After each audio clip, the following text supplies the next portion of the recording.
আমরা এটাতে একটা করে ডিম পোস্ট করবো।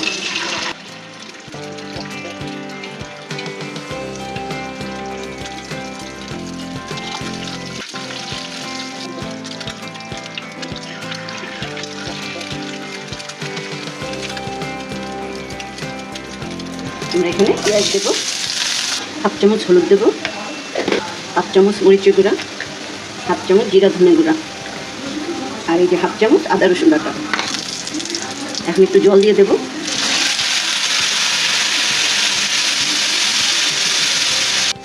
এখন আমরা একটু টমেটো পিউরি দিয়ে দেবো।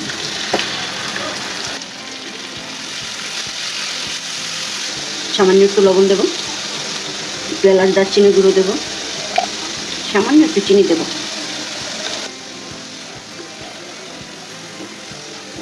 এখন আমরা একটু জল দেবো। আমরা এখন ডিমগুলি দিয়ে দেবো, ডিম পোস্টগুলি দিয়ে দেবো।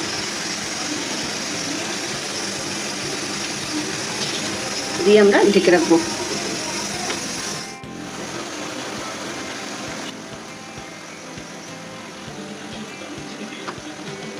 একটু ধনে পাতা দিয়ে দেবো আর দুটো কাঁচামরিচ দিয়ে দেবো। আমাদের ডিম টমেটোর কারি শেষ রান্না করা।